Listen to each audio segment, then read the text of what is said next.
Hello everyone, nubkeks here. Welcome back to Nub Raids. We have the info on this year's Valentine's Day event, which is also part of the Esme the Dancer Fusion. We've got the champions being boosted, all the details here in today's video. I will do another video, by the way, tomorrow, breaking down the actual path and talking about, well, the paths through the path, what's worth taking, what resources are worth going for, depending on how much of it you're going to do. But yeah, it does start tomorrow. And the news in-game does reveal... where is it? Wait, I swear it was here. Has it disappeared? Am I blind? I could have sworn it popped up. Well, it's going to be artifact enhancement. Sorry, no, it's not. It's going to be dungeon divers, so getting artifacts from dungeons, and it's going to be summoning champions. So those two things. Let me reload the game. Maybe it'll pop up. Ah, yes, there we go. I tell you what, I must have seen this on my free-to-play, not on the main. But yeah, again, this is running from the 14th of February to the 17th. There you go. And summon champions, getting artifacts and accessories. So as I said, dungeon divers and summon rush, basically. The rewards in here, 25 fragments for Esme the Dancer. I broke this down in my fusion plan. Obviously, that's a huge chunk of fragments. You can skip 15 fragments total. So depending on how they break these up in the path, you could, in theory, get only 10, leave 15 behind, and then complete every other event in the fusion. Alternatively, you could get the 25 fragments here, and then have 15 fragments available to skip in other events. There's like a champion chase tournament next weekend. I think it's probably 2x Sacreds. I'm not 100% sure, but probably. And that would have 15 fragments in it. You could skip all of that. This path will also have 5-star perfect souls for Esme the Dancer and Modo of the Peel, a themed avatar frame, and other valuables. I can tell you right now, this path is going to be extremely expensive. Extremely expensive. Yeah, expect, I don't know, to get both of their 5-star souls, probably something in the realms of like 30 to 40 sacred shards. Like something crazy. It's going to be insane. It's going to be absolutely insane. Is it even worth going for them? I'll talk more about it tomorrow. Let's look at the champions first. I'll give some brief thoughts on value and worth as well. But yeah, so Friday, the 14th of February, Love will be in the air, and we'll have a progressive chance event as well. So from Ancients, Sacreds, and Primals, Modo of the Peel, the partner for her, Ultin of the Shell, White Queen Ancora, Cupidus, Rotus the Lost Groom, and Sissia Flametongue. And then a lot of their partners are boosted too. In fact, almost all. Ultin's partner, Oella, isn't in the event, sadly. She's not Void, but yeah. White King Narcisse from Voids, Cardial from Voids, Sifi from Voids, and Venus from Voids. Obviously, Venus goes with Cupidus, Sifi with Rotus, Cardial with Sissia, and Narcisse with Ancora. They're all pretty good pairings. But yeah, my thoughts on these. We'll come back to Modo in a second. Ancora, I think, is very, very good. I think she's well worth pulling. She's a great arena champion. The one thing I would say is obviously her pairing with Narcisse makes him a lot better. I do think, when Narcisse first came out, with Ancora especially, it's hard to believe it was only about a year ago. In fact, I think she was the February fusion. Yeah, so a year ago. How much the game has changed since then. With mythicals and faction unities and everything like that, and pinpoint gear. The game has changed a ton. Back when Ancora and Narcisse came out, it was literally for the previous almost 2 years, I think. It was Taras Marishka, Taras Marishka, Taras Marishka. The developer who was like, developers, are you gonna switch up the game balance? And they're like, no, Taras Marishka forever and ever. That was like every single thing. So they were very strong as a counter. And Narcisse was very unique at countering like Necret and hitting through shields. There's now more champions in the game that hit through shields. There's been a crazy amount of power creep.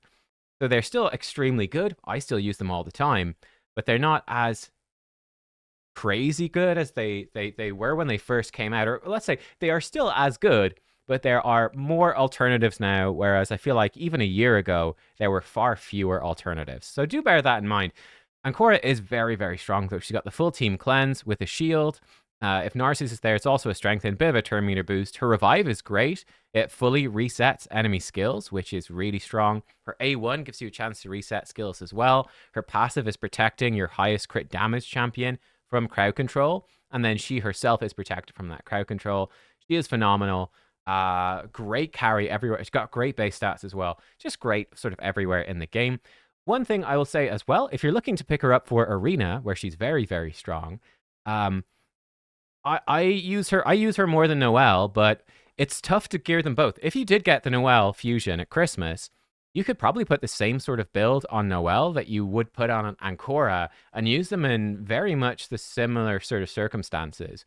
So if you have Noelle and you're not using her and you're going to pull for Ancora, maybe you could save yourself some pulls and use Noelle in Arena instead. She's also phenomenal. She only has a single target cleanse, but she's got the anti-polymorph stuff, a stronger aura, and an AoE revive with crowd control.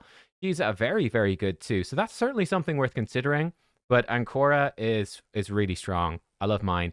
Cupidus, I would not recommend. I think Cupidus is pretty weak. He'd be great on my free to play simply because he's an AoE burn. Like, that's great. Don't get me wrong, but it is a 4-turn cooldown. This guy, he's not good. And guys, I have Venus. I have the partnership on my account.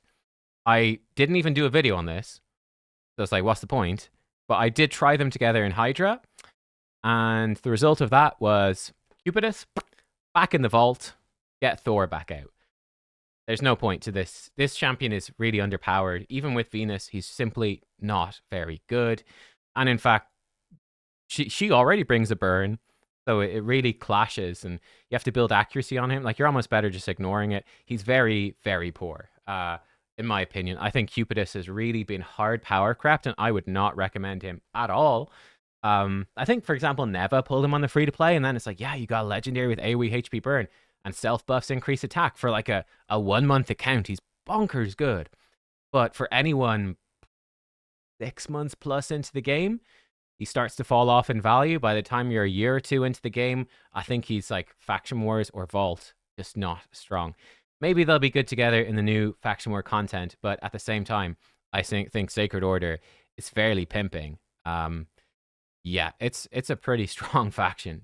Even their epics with Shamael, Godseeker, Phoenix, Deacon.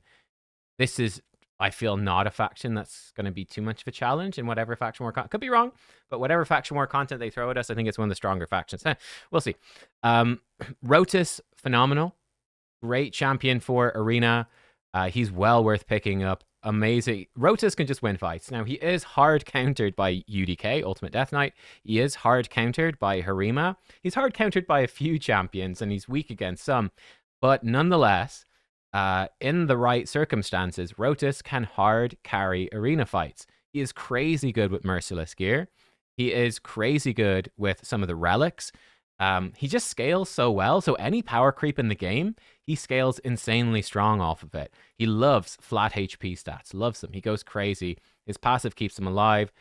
He is a fairly high investment champion. Bear that in mind. Like, if you're watching somebody use like a +4 6-star Rotus with like a maxed out top tier relic, you're not going to have the same results with your Rotus, you know? He scales insanely hard with blessings, insanely hard with empowerment, insanely hard with relics. He just scales like crazy.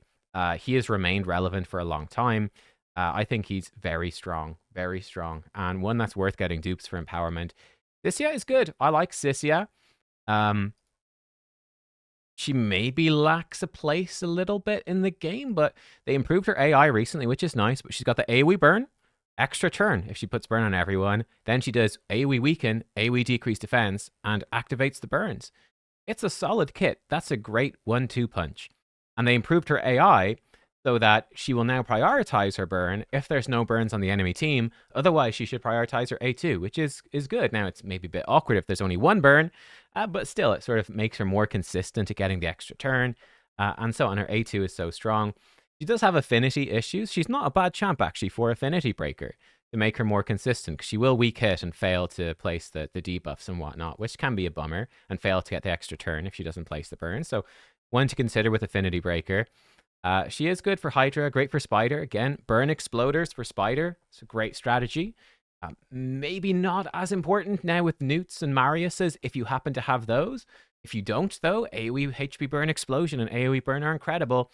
So she's a great champion. Maybe not as later game relevant as these others, but still very good, and a good combo with Cardio. So there, those. Ultin of the Shell. I actually need to record a video looking at his rework. I've been putting it off. I tested out some of Constantine, and he's good. I Haven't tested Ultin yet. Ultin, yeah, he's been buffed. He has been reworked. I think he's okay, but not great. And he's not in the same faction as his partner. Same thing with Sissia Cardial, actually, which is a bit of a downgrade. But yeah, I don't know. I'm still not sold on him. I think he's all right. I think he's okay. He can do an AoE stun if Owella's there, which is kind of cool. AoE stun and decrease speed on a 4-turn. Gives him an extra turn as well. Like, it's actually genuinely not too bad. But this would be the question. I think they will genuinely be very powerful if you can combo them in the new Faction War content. Of course, old Faction Wars, you can only use the one faction. He's a Dark Elf. They're not even the same alliance. And she's Sylvan Watchers, Owella. So, yeah. New Faction Wars would have to be quite different, or you'd have to be quite lucky with Cursed City stage limitations to combo them both together, which is where he's strongest. I wouldn't particularly recommend him, but if you don't have him, maybe. Maybe he's worth picking up. But yeah. Moto of the Peel. Then we'll talk about the Voids. Moto of the Peel, I'm on the fence with as well. I tested him on the test server. Let's see the reviews. Wow, people love him. That's kind of crazy. I'm surprised by that. He is a monster of a damage dealer on his A2. This A2 is a brilliant move. Double hitter with Esme there. It always does the extra hit. Otherwise, he needs to stun. And he ignores 20% enemy's defense as well with this move with Esme there. This move is extremely strong. Now, his A3 is absolutely trash. The funniest thing, one of the other content creators, sorry, I don't remember who, pointed it out. 75% more damage when attacking enemies under Stone Skin. You want a fun fact? He does more damage to Stone Skin with his A2 than he does with his A3. And yet, if he destroys Stone Skin, he gets an extra turn. He doesn't do enough damage to remove Stone Skin. I ran him with a 5-star Cracking Roots Blessing. He couldn't break Stone Skin. This move effectively doesn't work. I almost wonder if it's bugged. In fact, I do wonder if it's bugged. He's got a very strong passive as well. He is squishy. He's squishy. He's not tanky at all, but he does have big damage. Yeah, I personally, I don't see how he's going to be that strong in Arena. I'll be honest. I think people are overrating him, in my opinion. I think he's good. He's definitely good. He's got the damage, for sure, and he's got the stuns, which are good as well. But I guess A3 is poor. He'll be very strong for wave-based content. But yeah, so I think Moto's okay. He's okay, but, you know, lay aside your dreams of going in and just wiping out Stone Skin in Arena. It literally doesn't work. But I think he's okay. I certainly think he's better than Cupidus. That's for sure. There you go. For these regular shards, you know, I do think there's something to be said for Moto. I'll say Sissia is a safer recommendation. I think for most players, Sissia is a safer recommendation, but Moto does do some fun stuff. And Korra and Rotus both have proven high value in multiple areas of the game, particularly Arena, even top-end Arena. So they are highly recommended. I think you could reasonably go for Sissia and Moto, depending on what you need. Cupidus and Ultin are a hard sell for me. From the Voids, White King Narcisse, Cardial, Siphi, and Venus, all actually many very good choices. Siphi is really strong for Arena still.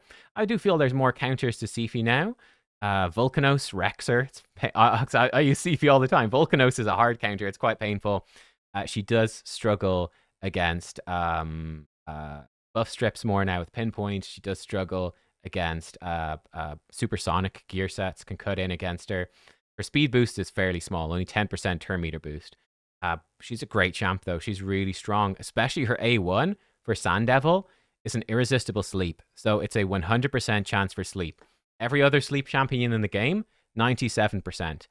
So if you want to have a 100% farm of Sand Devil, either you do it slowly with Godseeker, or you do it with Siphi. Otherwise, trying to do it fast with other sleep champions, there's a 3% chance the sleep will be resisted and your run will fail. Maybe there's a couple of variations of other teams you could run, but I couldn't recommend Siphi enough. I think she's really, really good. I do think, like I said, you know, I think we've seen Duchess be power crept. I think Siphi still maintains her value, but there are definitely more competing champions coming onto the scene, for sure. That are as strong, if not with Galathir, if not stronger than her. So do bear that in mind. I would be surprised this time next year if Siphi is as commonly considered the best of the best as she might be right now.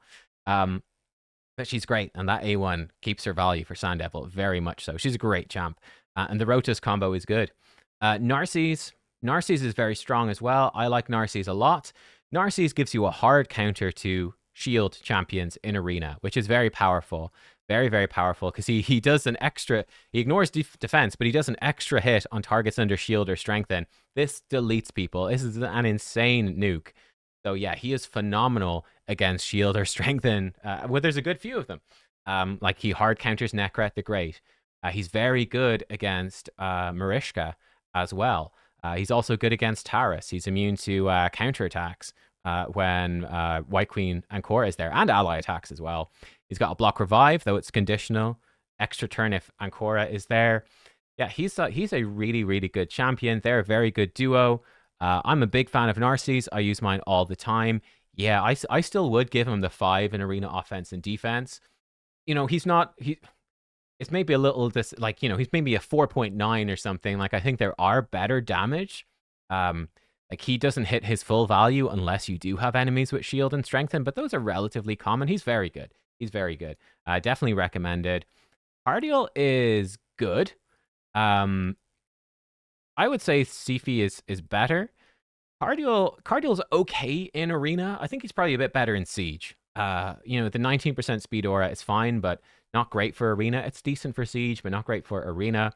He does have the full team ally attack 4-turn cooldown. Now, he does decrease the cooldown to a 3-turn if he kills an enemy, or if an enemy is killed. He doesn't have to kill them. He does have a full team cleanse, a block debuffs, revive on death. Revive on death cannot be removed. He does a ton of healing. That's one big thing. He does a ton of healing with his A1 and his passive joining in on attacks. Very, very nice. He's a great champion. I think he's very good for Chimera, very good for Hydra, Fire Knight. He's okay in arena. I think he's not like top end anymore. Yeah, like I think that's maybe a little generous in my opinion on the arena ratings. I'd be thinking he's sort of 4.5 right now, be my sort of vibe. I think, again, power creep has pushed him back. In a few of these areas, I think power creep has maybe pushed him back a little bit, but I think he's still very strong. He's a great one. And you do have that combo with Sissia, which is quite cool as well. I think Cardial is really nice. I think he's not as valuable. I'd say he's more valuable, definitely, than Sissia. Honestly, I think Ancora might even be a bit more valuable. I don't know. Yeah, maybe. Definitely Sifi is. Venus is also very good. I think she's fairly similar to maybe actually a little less valuable than Cardial. Venus is a AoE decreased defense weakened champion who also has an AoE HP burn. She does have poisons. Each hit has a chance to put poisons on her A1. She's very strong in a feral set. Now, I have 8 pieces of feral for Sacred Order. I cannot for the life of me pull a necklace for feral set for Sacred Order. So yeah, she's very good in feral because she can do 3 debuffs pretty consistently, potentially 4 or 5 or more. And very strong with ally attack with feral as well. So that's a really big power boost for Venus. I will say, again, in terms of power creep, there is an ever-increasing number of good decreased defense and weakened champions in the game. Certainly, we've seen Esme herself as a good weakened champ. We had Mad Hatter, who's an incredible weakened champ. So there is more competition for her spot. And again, there's also more better burners coming out all the time as well. She has this combo with Cupidus, but I personally don't think Cupidus is very good, and it's not even that good of a combo anyway. So yeah, I think Venus is good. She's got great base stats as well. 112 base speed is really nice. I think she's very solid, but again, there are more alternatives ever coming in. So I think she's good, but probably would be just by a little bit I put Cardial ahead of her. I think she'd be my least favorite of all of these. She's very generally useful, and my goodness, if you get her on an early account, is she going to be crazy? But there are quite a few alternatives. She's not doing anything crazy unique, just bringing 3 incredibly useful debuffs in the one kit, which is very high value, but not irreplaceable. And yeah, there we go. That's sort of my thoughts on it. For me personally, I have Ancora, Cupidus, Rotus, Sissia. I might go for Modo just to have him because he's new. I do need to pull for this event, so I might go for the Modo. It's only a progressive chance anyway. I don't know. I probably talk too much about these because they're not great events, especially from regular shards. I'll probably, for myself, pick the Modo. So if you tried to talk me into Ulton or getting some Rotus dupes, I would listen to that as well. And then for the Voids, for me personally, I have Defeat, Venus, and Narcy. So I would go for Cardial. If I didn't have any of them, I would go for the Sifi. So yeah, I would recommend Sifi. Sifi and Rotus are probably the two bigger ones, I would say. I think Arena is only becoming more important in the game with Siege, Live Arena, so they're worth having for sure. They'd be probably, yeah, I like those a lot. And there you go. That's sort of what I think about that. Quick thoughts. Will it be worth going for 5-star souls for Esme and or Modo? That's a hard sell for me, guys. That's a hard sell. I don't know about that. I don't know about that. I probably, for me, I'm just grabbing the fragments and piecing out of there. If you were going to use these champions, then it might be worth it. Again, depends on how you define worth as well, in terms of, do you have resources saved up? If you're buying the stuff to do this, it's for me personally, I would never feel like it's worth buying really anything in the game.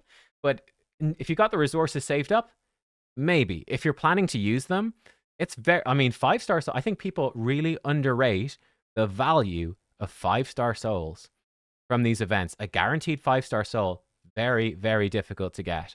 You might never see a good soul for those champions. Again, if you're planning to use them, it's very strong.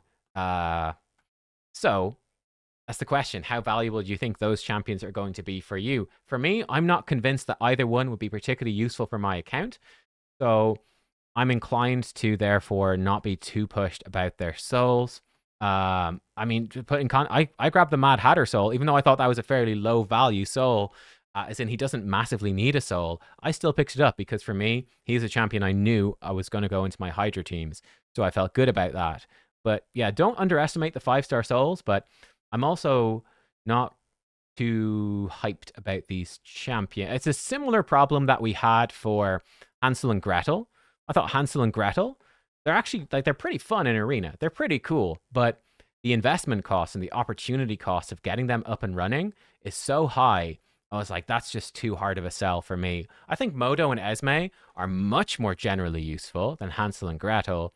But again, it's still a pretty hard sell. So yeah, we'll see how difficult the hero's path is tomorrow. If they're like 20 sacred shards per 5-star soul, I think it's sort of like, I'll just use it. I'm not too pushed about these champs. But obviously, if you're intending to use them extensively, the souls are incredibly valuable, though likely to be incredibly expensive. So high cost, but high gain, depending.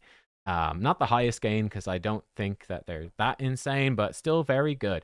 I think they're good champs. Anyway, we'll talk about it more tomorrow. That's enough for this video. Thanks for watching. I will see you tomorrow. Goodbye.